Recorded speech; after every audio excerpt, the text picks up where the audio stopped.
Bueno, vamos a continuar con la segunda exposición de este primer día de las jornadas. Y bueno, lo vamos a presentar al profesor César Ranquetá, que lo que le voy a pedir al comienzo es que nos hables un poco de vos, para conocer. Sí, muy bien, muy bien. Los dejo acá con el profesor. Bueno, buenos días, mi nombre es César Ranquetá. Yo voy a hablar en portugués, pero despacio, muy despacio, para que todos possam entender. Bom, vou falar um pouco rapidamente da minha trajetória acadêmica e do meu encontro com a obra de Évola. Eu tenho formação na área do direito e depois eu fiz um mestrado e um doutorado em sociologia e antropologia. Mas eu sempre tive um interesse muito grande pela temática da política e a temática da religião, principalmente a relação entre religião e política, Estado e religião. Então, na minha tese de doutorado e na minha dissertação de mestrado, eu trabalhei com essa questão da relação entre religião e política, principalmente a temática da laicidade estatal, do Estado laico, ok? Bom, faz mais ou menos uns 15, 18 anos que eu descobri a obra de Évola por meio do professor Marcos Ghio. Então, nós já temos esse contato há alguns anos e logo quando eu comecei a ler os livros do Ghio, quando eu comprei da Ediciones Heracles, eu fiquei absolutamente fascinado, encantado pelo pensamento evoliano. Principalmente pela coragem de Évola, pela audácia de Évola. Ou seja, Évola é um autor de uma coerência, de uma retidão e de uma clareza absolutamente inigualável. E essa coerência, essa retidão, essa clareza que se expressa, que se manifesta nos textos, nos livros de Évola, nada mais é que uma materialização da coerência e da retitude da personalidade de Évola. Então, em Évola não há uma separação, uma distinção entre a pessoa, o autor e a obra, o pensamento. Aquilo que ele pensou, aquilo que ele escreveu, aquilo que está nos livros é uma manifestação da sua individualidade, da sua personalidade. Então, o que me chamou e o que me chama ainda muito a atenção na obra evoliana é essa coerência e essa coragem. Bom, então, juntamente com os estudos acadêmicos na universidade sobre a temática sociológica, antropológica, a relação entre religião e política, eu vinha e continuo desenvolvendo o estudo da obra de Évola. No ano passado, nós tivemos um encontro evoliano em Curitiba, onde alguns pesquisadores e admiradores de Évola dissertaram sobre algumas ideias relacionadas à obra desse autor. Bom, a ideia de realizar encontros evolianos no Brasil, modéstia à parte, surgiu da minha pessoa. Eu propus a ideia de realizar seminários em torno da obra de Évola. E a minha ideia era de que o pensamento de Évola, ele se expandisse, se difundisse, não apenas num pequeno grupo, mas de uma maneira mais significativa entre setores políticos, o mundo da cultura, etc, etc.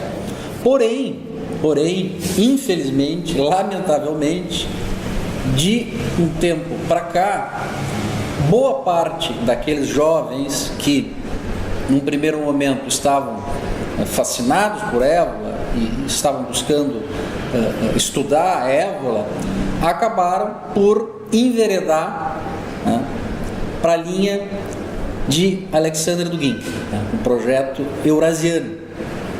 Então, de algum modo, Évola, a obra de Évola, ela foi deformada por esses setores que usam o nome de Évola com o objetivo de espalhar a doutrina, a ideologia eurasiana de Alexander Dugin.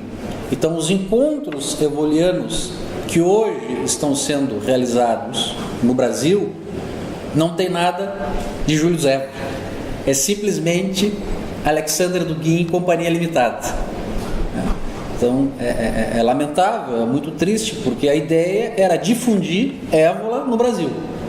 Mas eles estão usando o nome de Évola para difundir a ideologia eurasiana, que, como o professor Gil colocou muito bem, nada mais é que uma grande salada russa, que mistura pensamento tradicional com bolchevismo, com maoísmo, etc. e tal.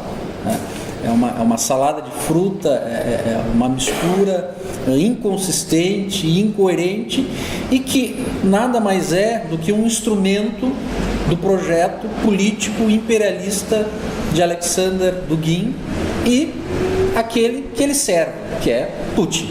Então, o eurasianismo é uma tentativa de reconquistar o poder político, geopolítico da Rússia naquela região do mundo. Eu chego a dizer que é uma espécie de neocomunismo ou neostalinismo.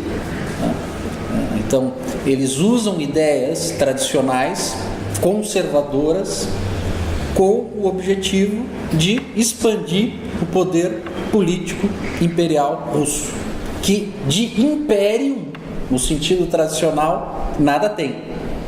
Então, a ideia eurasiana é uma ideia imperialista.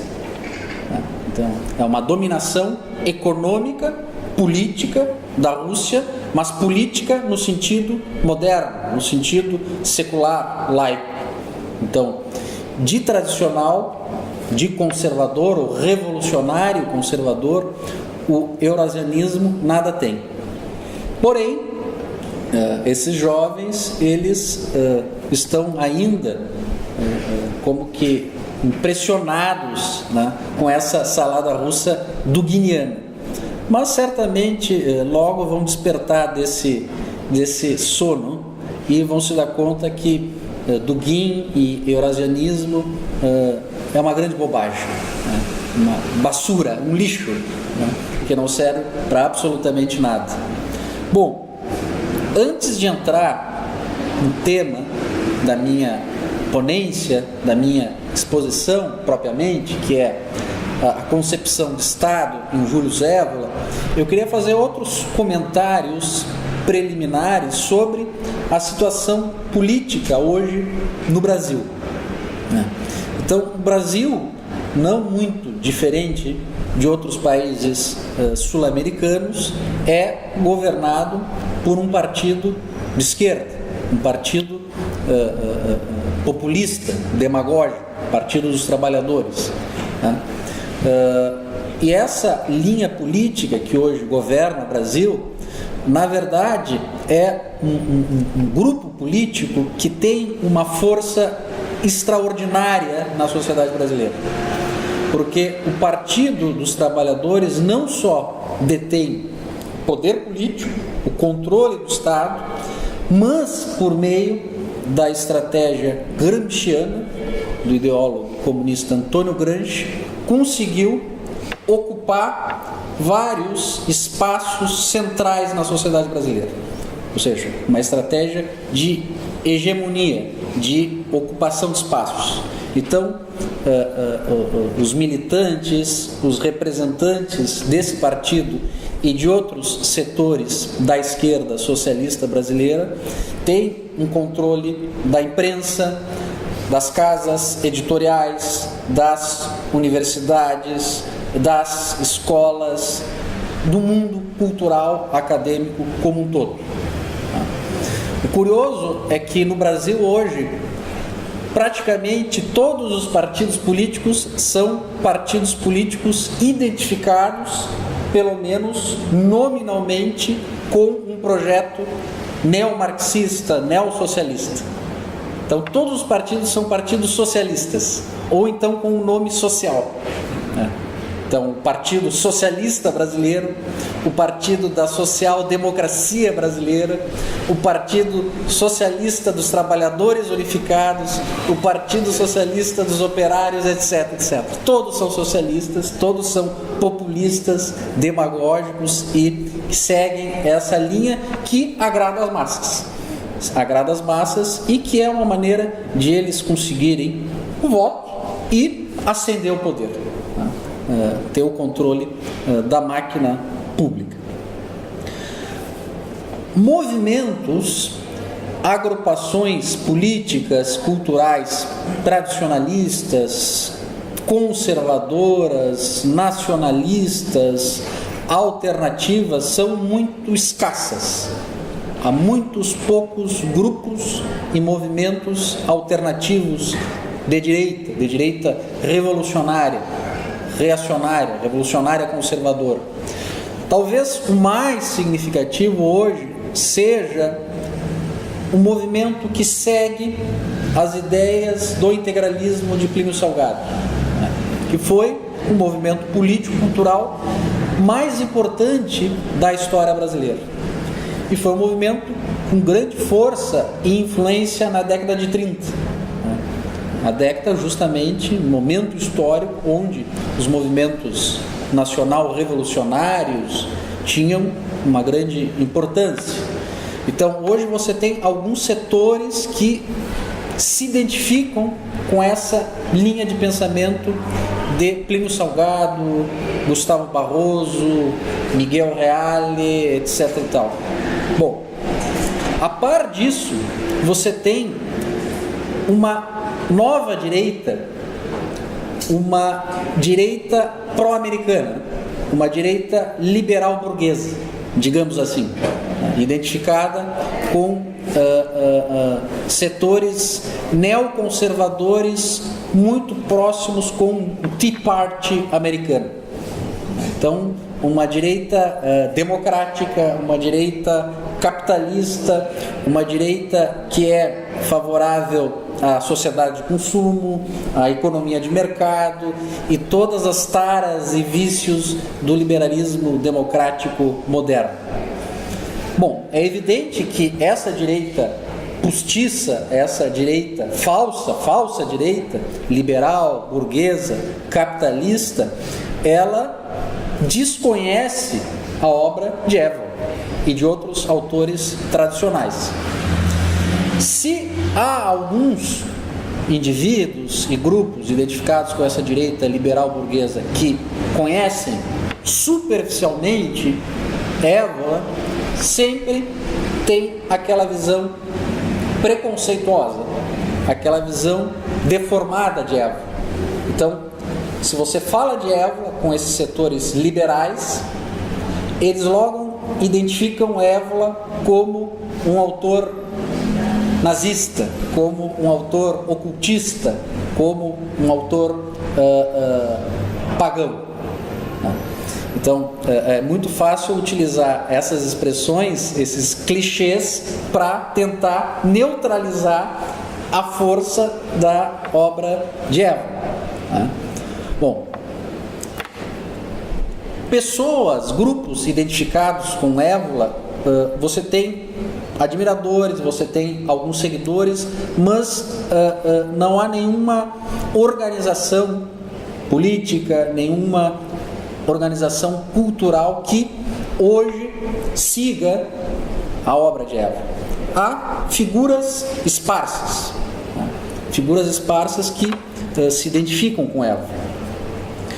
Bom,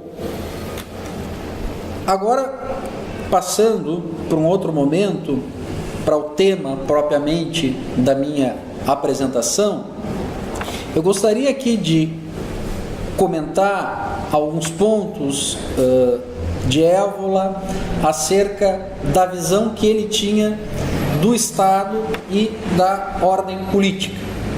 Então, a minha comunicação ela vai se dividir em 5 momentos, em 5 áreas temáticas. Num primeiro momento, eu vou tratar da relação entre a política e o espírito, ou a dimensão metafísica. Num segundo momento, eu vou comentar um pouco sobre o processo de secularização do Estado.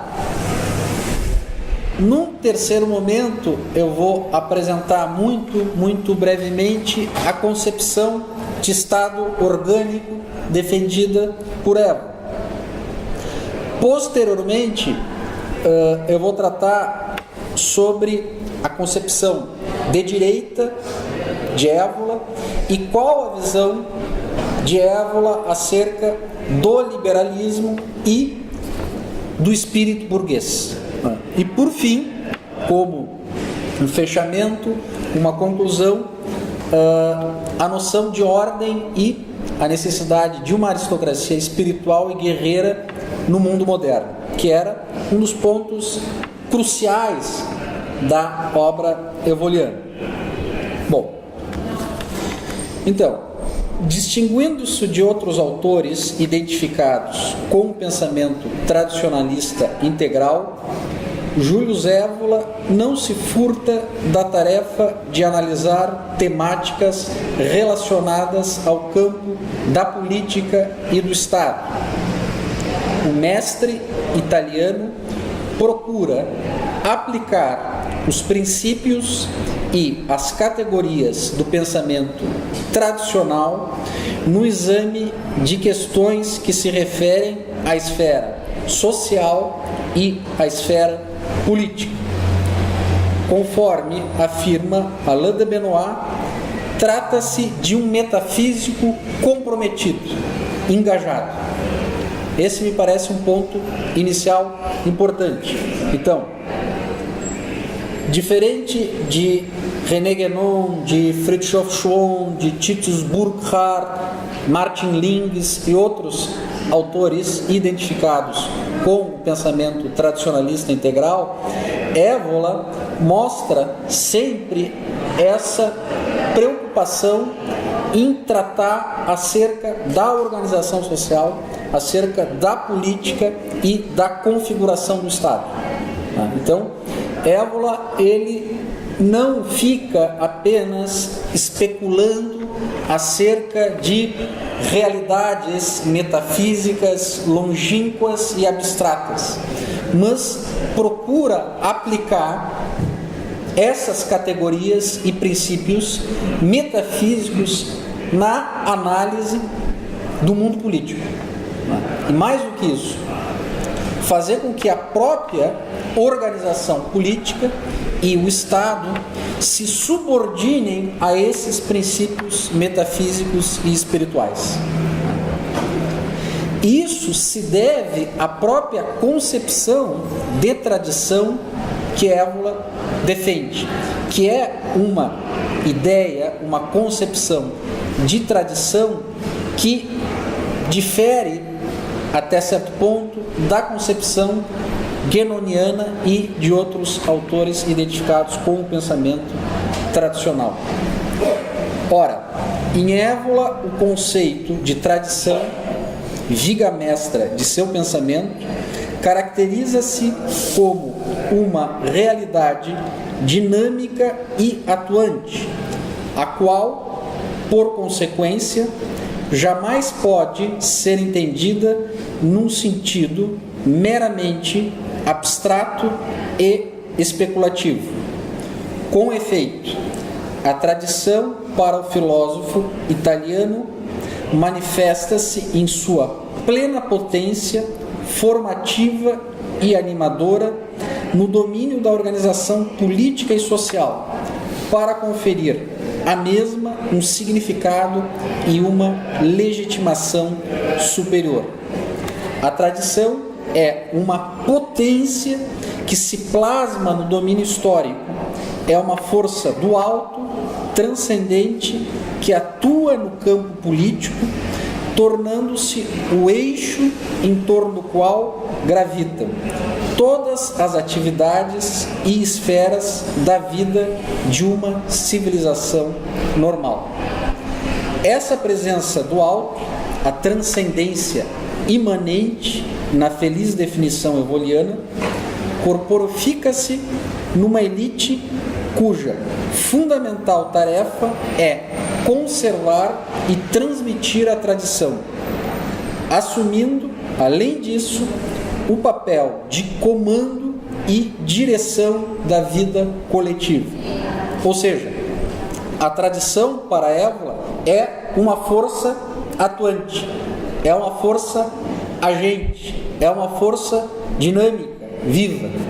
Mais do que isso, a tradição, ela se materializa e toma corpo num agrupamento humano, numa ordem, numa elite, numa aristocracia, cuja tarefa é justamente defender os valores tradicionais e comandar e orientar uma dada coletividade. Vale ressaltar que, em parte, esse interesse de Évola por assuntos políticos se deve a determinados traços de sua personalidade. Évola era, sobretudo, um kshatriya, ou seja, um guerreiro, um homem de ação. Seguia audazosamente a via do combate e do heroísmo, assumindo uma atitude de resistência ativa aos ídolos de nosso tempo. Não era um mero intelectual burguês, preocupado com ideias e conceitos abstratos, ou mesmo um contemplativo ou místico que se evade do mundo humano e temporal numa busca ansiosa de fusão com um ser divino impessoal.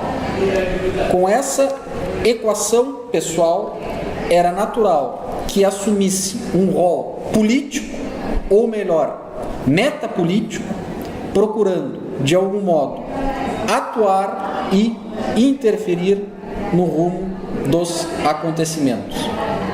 Bom, Évola não simplesmente estava buscando uma teoria acerca da organização do Estado, como também procurou intervir nos processos políticos, né, no que estava acontecendo na Europa, principalmente na década de 1930. E isso, na minha ótica, se deve muito a esse aspecto da sua personalidade. Ou seja, além de ser um intelectual, um homem voltado ao estudo, à vida contemplativa, ele era também um homem de ação, um guerreiro, um filósofo guerreiro, podemos dizer assim.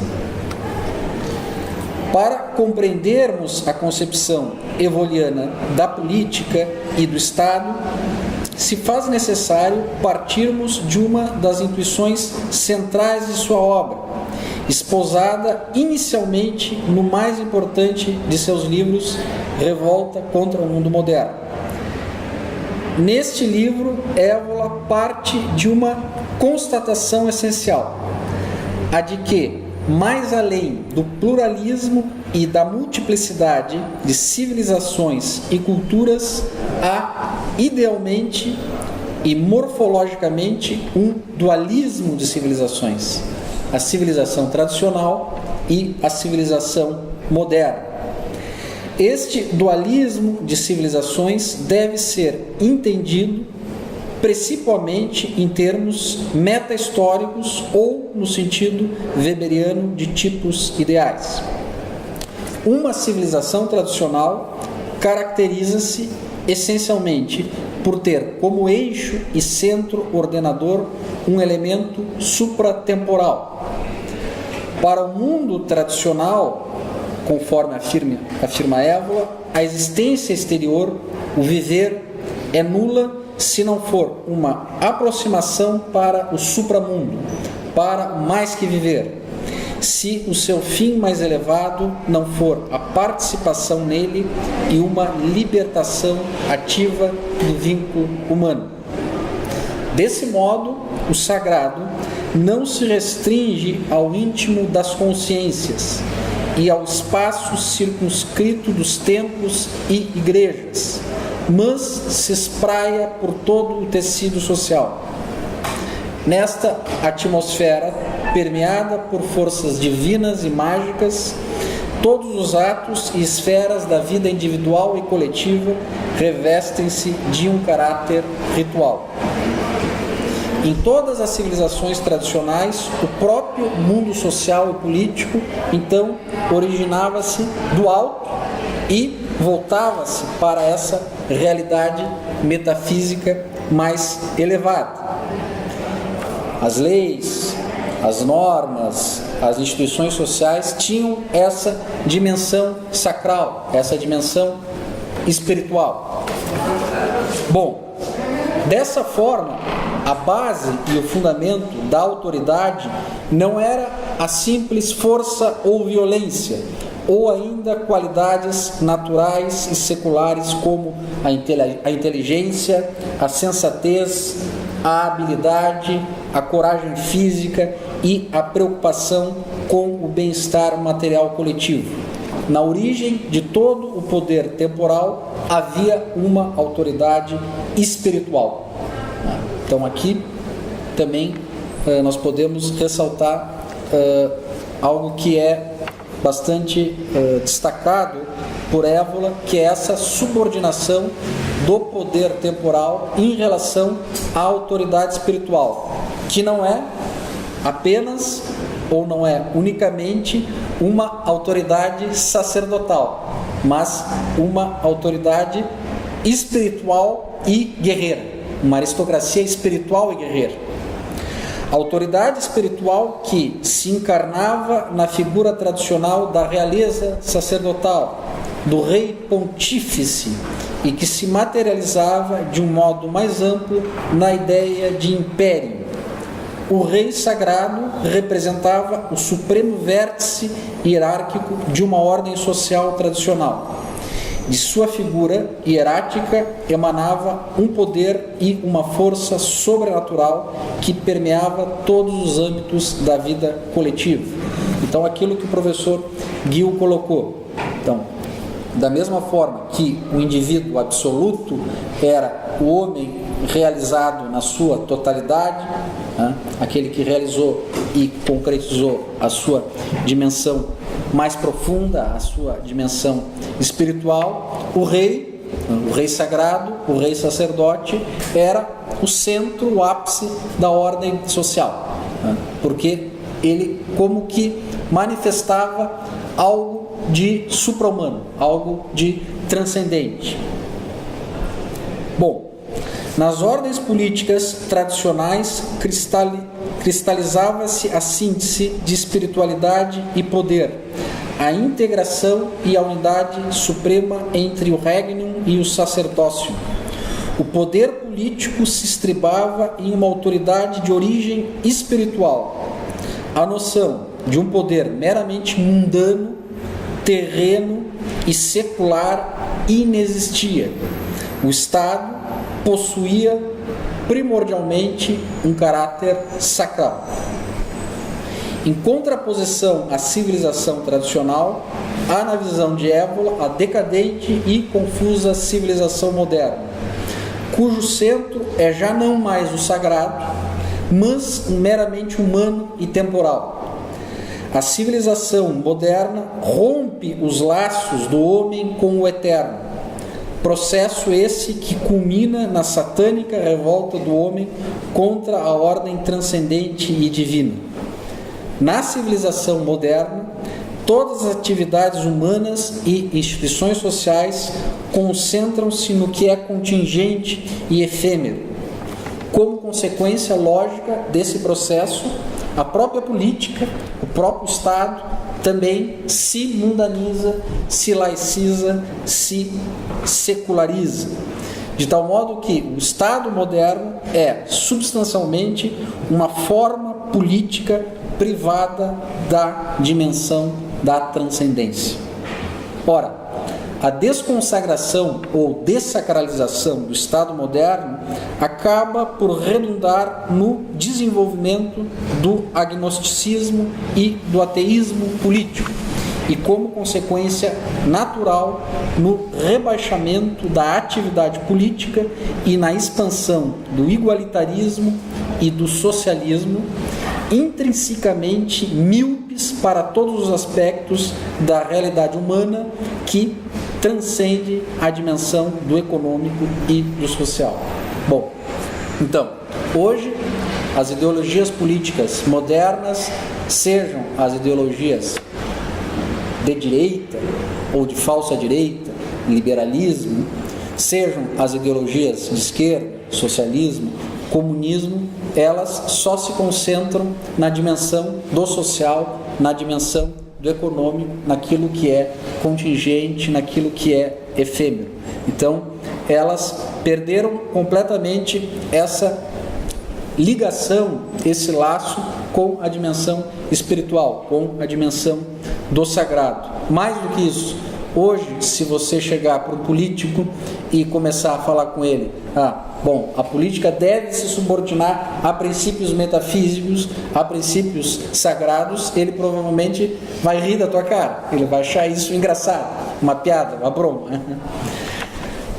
Um dos problemas centrais da filosofia política evoliana é, sobretudo, um problema platônico.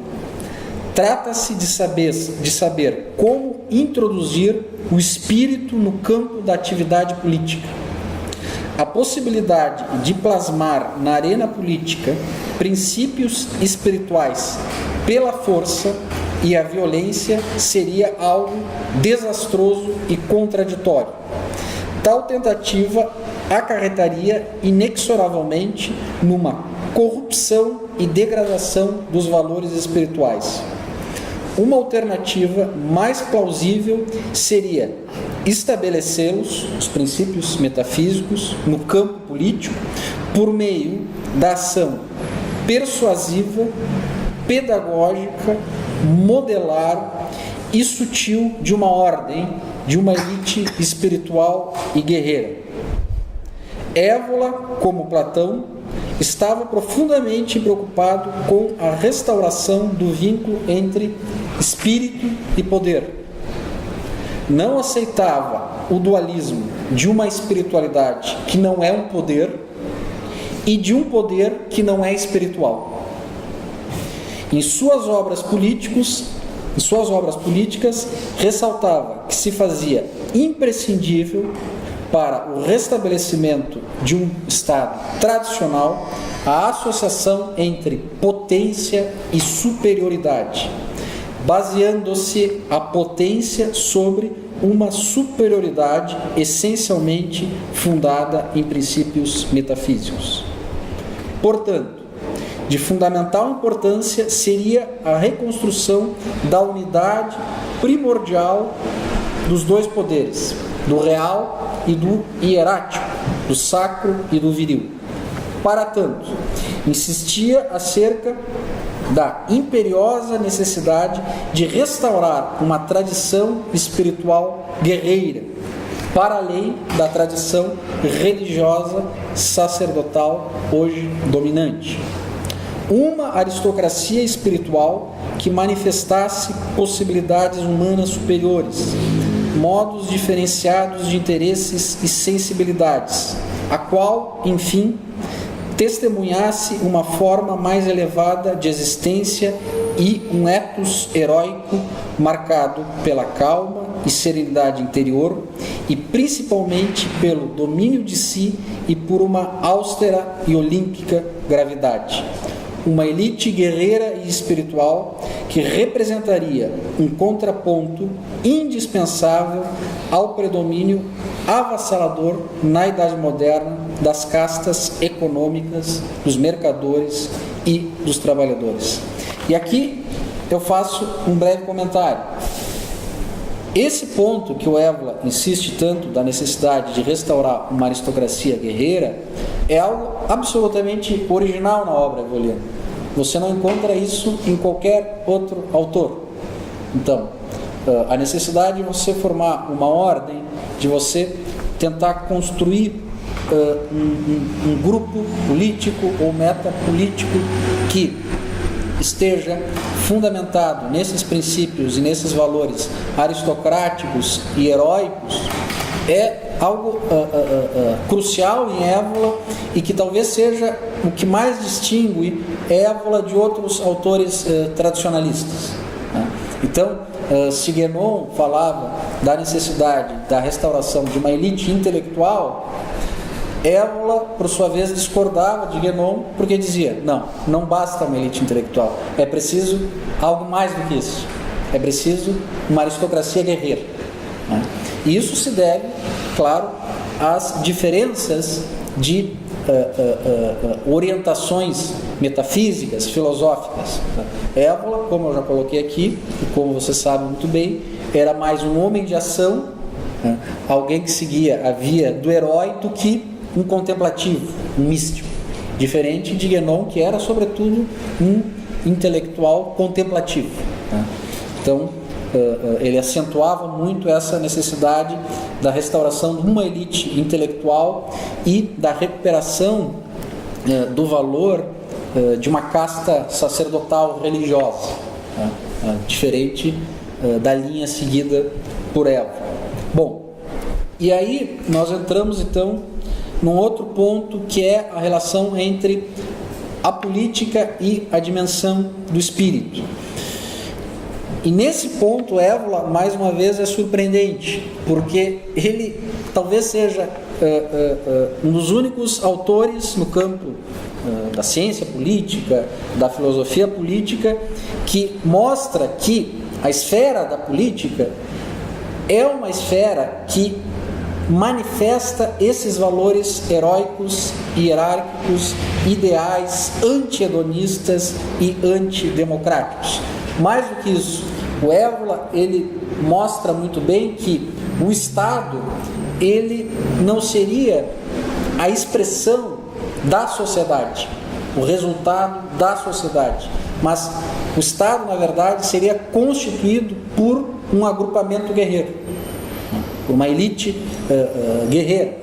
E mais, seria o Estado o elemento ativo, o elemento formador, que teria primazia em relação ao povo, à nação, à pátria, ao demos, à sociedade. Então, quem forma, quem orienta, quem dirige o processo social, o coletivo, é a elite coordenada, dirigida por um agrupamento guerreiro, por uma aristocracia guerreira. Bom, de fato, a cosmovisão tradicional estabelece uma incontornável relação de interdependência entre a dimensão política e a dimensão ética e antropológica. Seguindo os passos de uma das mais importantes veias da tradição política ocidental, a aristotélica platônica, o mestre tradicionalista entende que para determinar a melhor forma de organização política, se faz necessário, antes de tudo, analisar e explicitar qual é a verdadeira natureza do homem. Desse modo, uma antropologia filosófica antecede e abarca a ética e a política. A especulação evoliana sobre o Estado parte de uma específica concepção do homem e do mundo, e, por sua vez, de um diagnóstico preciso acerca da crise da modernidade, a qual, dentre inúmeros fatores, caracteriza-se basicamente pela perda do contato com a realidade espiritual e pela rejeição dos princípios tradicionais. Então, em Évola, a política, ela é uma política ligada a valores espirituais, à dimensão metafísica. A política, ela não é a política vulgar, a política politiqueira, materialista, interesseira e individualista do nosso tempo. A política seria, então, uma atividade humana que teria que ser levada a cabo por homens maduros, por homens íntegros, por homens dotados de uma visão um pouco mais ampla acerca da realidade e não um meio de você subir na vida, ascender socialmente, ganhar dinheiro e conquistar o poder, como hoje é o que vigora na nossa política democrática moderna. Bom, mais do que isso, Évola estabelece uma relação de correspondência entre a política, o social, o coletivo e o indivíduo. De tal forma que a desordem social, a anarquia política, nada mais seria do que uma projeção e um reflexo da desordem na alma humana. Então, aquilo que a gente percebe exteriormente como um estado de caos, de anarquia, seria um reflexo dessa desordem, dessa anarquia interior. Mais do que isso, na concepção evoliana, uma sociedade está doente quando os homens que a governam e a compõem estão moral e espiritualmente doentes. Então, a doença política, na visão de Évola, é uma doença moral, é uma doença espiritual. E a desordem social é o reflexo de uma desordem interior, de uma desordem na alma. E aí eu vou de encontro com aquilo que o professor Gil colocou, que é a questão da Guerra Santa, a pequena e a grande Guerra Santa. Então, a luta interior, como a luta do homem contra os seus instintos, contra as suas pulsões, que também se projeta no mundo, né, como uma luta contra as forças subversivas, contra as forças da antitradição. Então, há uma relação de correspondência analógica entre o interior, a alma humana, o espírito humano, e a dimensão social, política, que é a dimensão histórica. Bom, isso é uma visão própria do pensamento clássico tradicional e que Évola demonstra com uma precisão e uma beleza impressionante.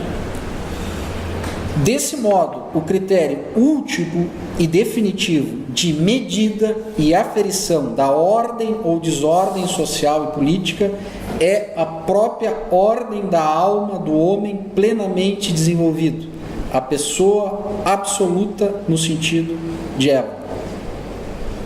Évola, seguindo essa linhagem de pensamento tradicional, sugere que uma sociedade política está em ordem quando é governada por homens de alma reta e ordenada, sendo a realidade transcendente e divina a fonte da ordem na alma individual e na ordem social e política. Insiste, portanto, que a desordem contemporânea no campo político deriva da carência de um princípio superior de autoridade, de um centro estável dotado de uma intrínseca legitimidade e responsável pelo cumprimento de uma função moderadora, arbitral e harmonizadora.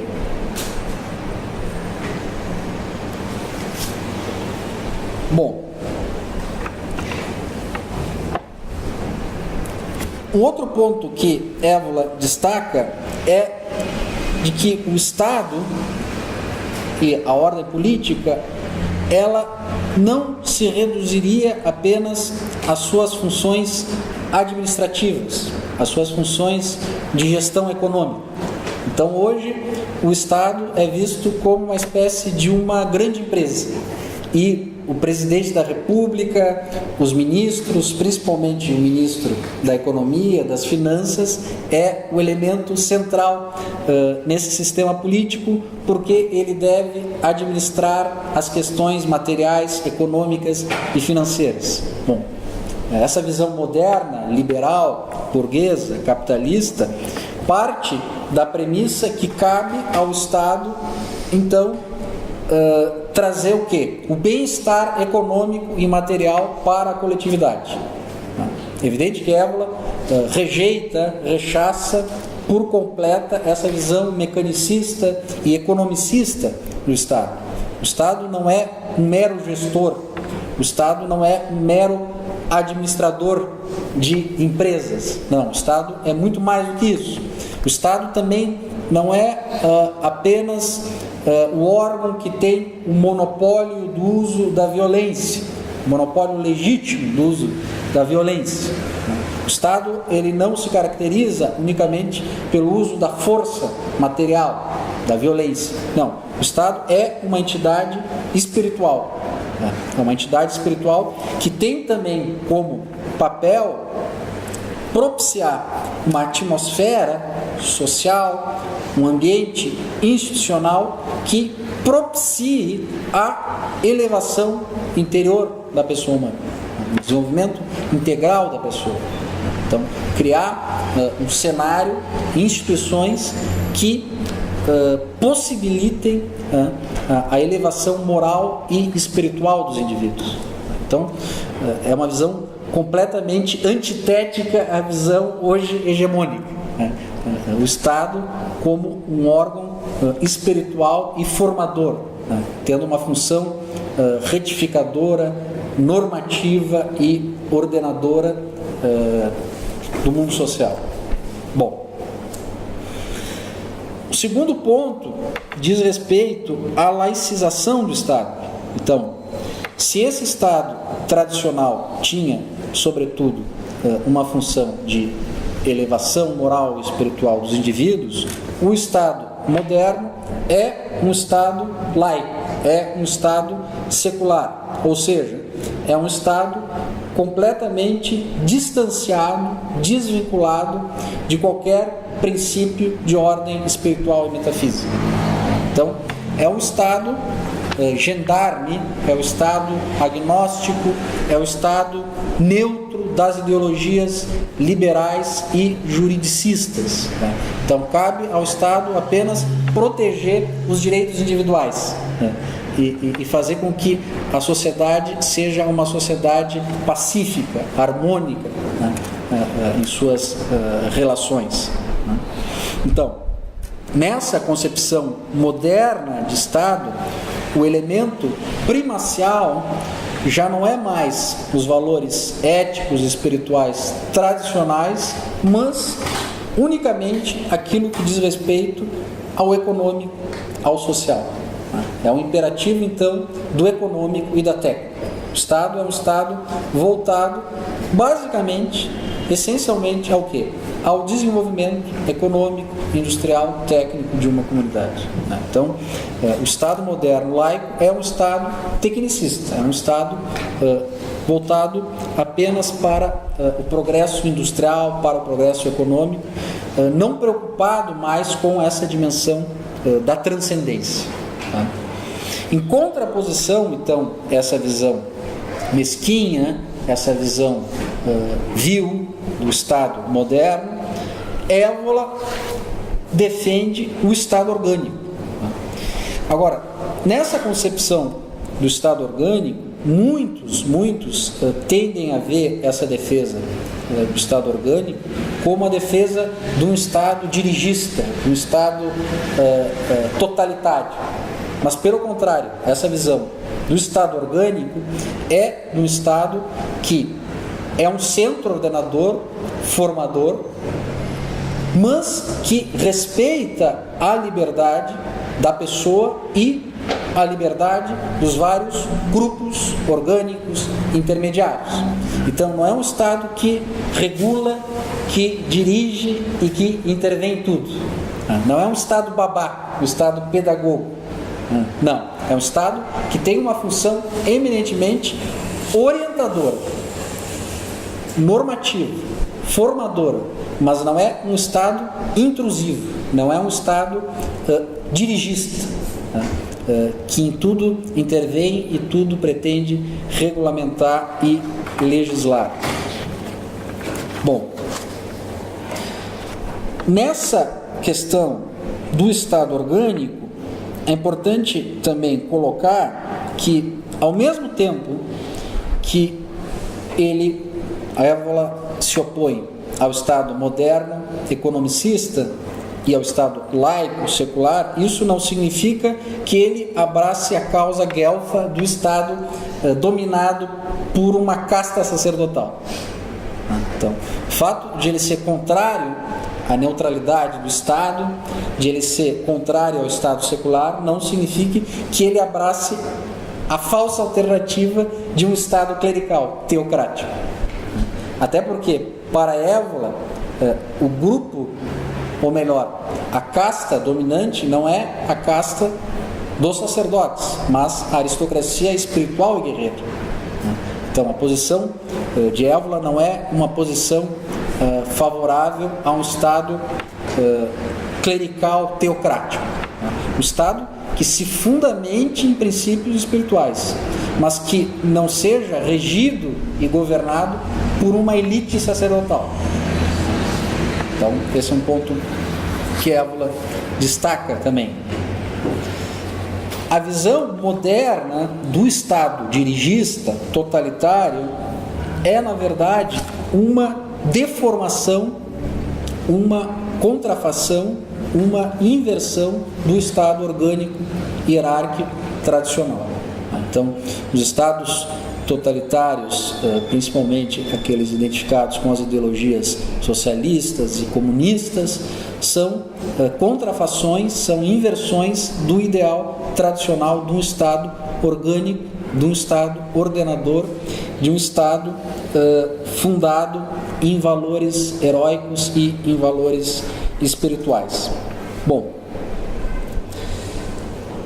aí a gente entra num outro tópico que é a concepção de Évola acerca da necessidade, e aí eu me encaminho para o final da minha ponência, da necessidade, em primeiro lugar, de isso no Brasil, e eu não sei se na Argentina também, mas que é algo que eu noto como absolutamente imprescindível, de recuperar o valor do termo direita. Porque no Brasil, direita se tornou um nome feio. Se você fala que é de direita, tradicionalista, puxa, isso é um palavrão, é uma ofensa. Esse cara é um reacionário, um fascista. E Évola, em vários dos seus textos, ele busca trabalhar essa questão de uma recuperação do que é ser de direita, como nós podemos definir o que é o homem de direita. Não no sentido da direita liberal burguesa, pró-sistema, pró-capitalista, mas de uma direita revolucionária conservadora, de uma direita reacionária, digamos assim. Isso me parece um ponto que talvez seja interessante nós conversarmos até. Eu acho que essa questão de recuperar o sentido, o verdadeiro sentido, do que seja a direita, o sentido metafísico, ideal, espiritual de uma direita, é um ponto chave nessa visão da política em Évola, e que no Brasil é imprescindível, porque quando você diz que alguém de direita, não, é a favor dos Estados Unidos, é a favor da economia de mercado, do capital, etc. Não é isso. Direita é outra coisa. E é gracioso porque essas pessoas não se qualificam a si mesmas como perfeito. Dizem que são de centro, não querem dizer que são de direita. Não, tem vergonha de dizer que são de direita. É que em realidade não são de direita. Não são, exatamente. Não, e a direita que então surge é essa direita liberal. Uma direita burguesa, capitalista. É uma falsa direita. Exatamente.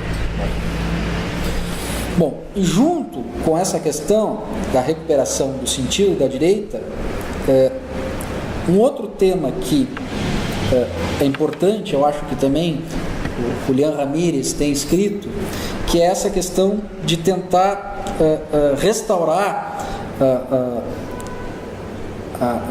a ideia de ordem e de uma aristocracia espiritual guerreira, né? Porque esse é o ponto, talvez, nó górdio da questão, ponto crucial, né? Então, que essa tarefa da reconstrução e da restauração de uma civilização tradicional, ela não vai ser feita por intelectuais, por acadêmicos, né? E não vai ser feita pela Igreja Guelfa. Então alguém tem que fazer esse trabalho. Quem vai fazer?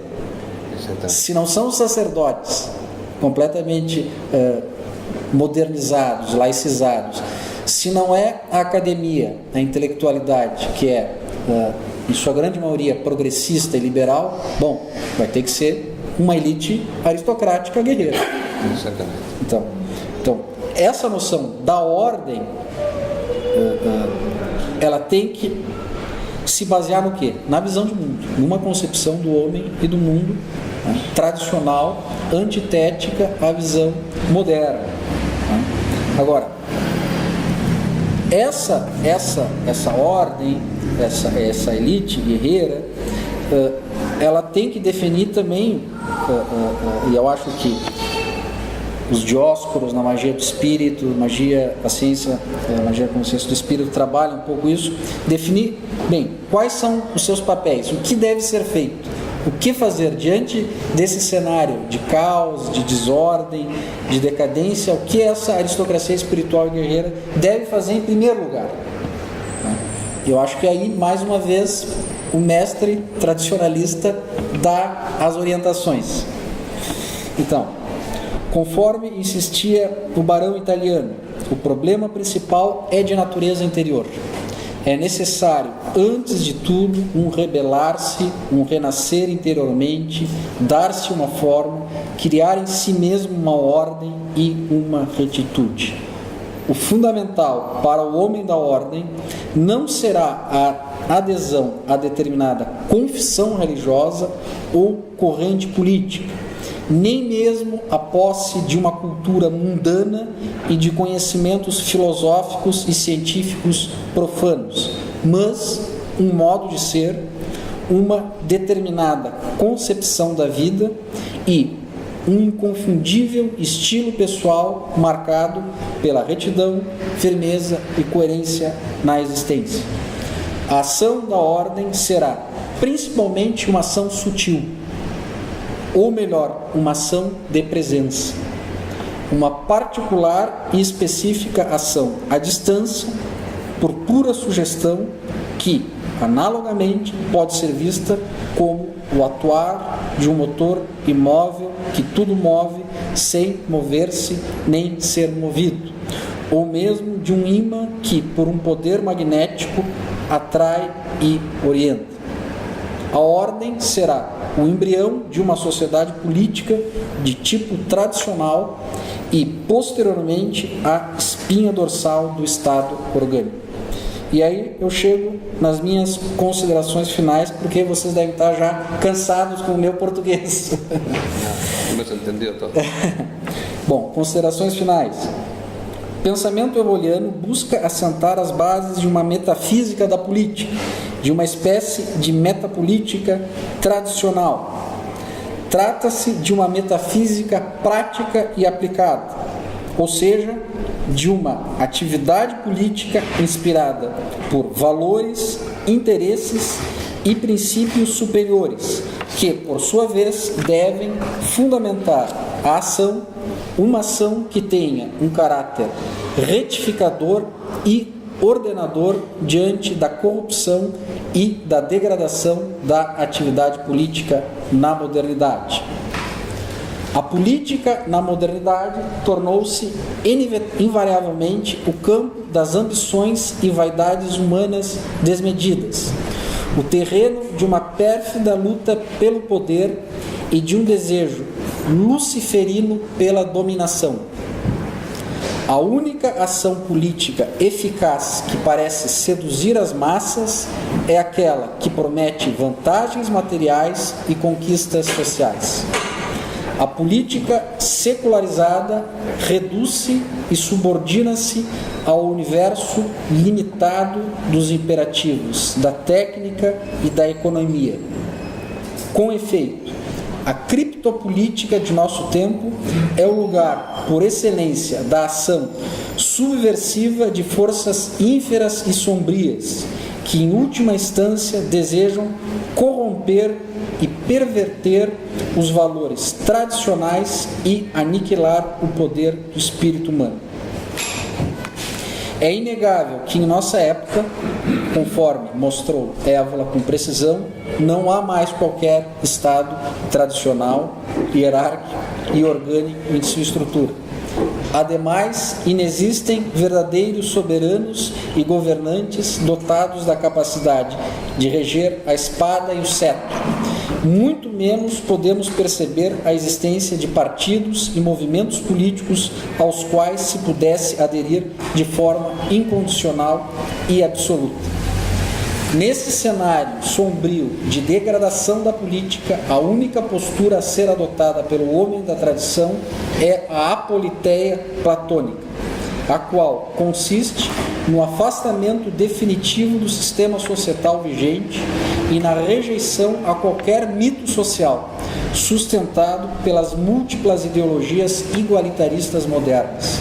Resta, porém, sempre a possibilidade de uma participação na politeia da alma e a formação de uma ordem espiritual para além de qualquer modo de organização política temporal existente. Trata-se, neste caso, de ter os olhos voltados para a politeia transpolítica, estabelecida no céu, que será realizada na alma da pequena minoria dos homens que a contemplam. É esta a nossa primeira tarefa, o trabalho árduo e ascético de formação interior, de autoeducação e elevação espiritual, que sempre deve anteceder qualquer tipo de ação prática no mundo. Diante do avassalador caos social, político e moral da modernidade, Évola propõe uma recuperação do significado primacial e clássico da política. Alerta para a urgente e necessária ação metapolítica orientada e guiada por preceitos tradicionais. Sua obra é uma tentativa magistral de resgatar a visão perene da política como uma incessante e permanente busca da ordem, de uma ordem no campo da política que seja a representação no mundo terreno da ordem cósmico-divina. Um esforço grandioso e audaz de restauração dos fundamentos e do sentido sacral e metafísico da mais arquitetônica das ciências, a ciência da política. Trata-se, inegavelmente, de uma reflexão política valiosa, de um precioso alimento intelectual indispensável para a dura e árdua faina de preparação das esquadras de combatentes do espírito, que serão responsáveis pela obra alquímica de reconstrução tradicional. Sua filosofia política feérica é, acima de tudo, um ato de resistência interior à desordem social circundante, um chamado à regeneração espiritual e, assim, a luta pela ordenação da própria alma e pela retificação de um mundo mergulhado na barbárie e na confusão. Seria isso, pessoal.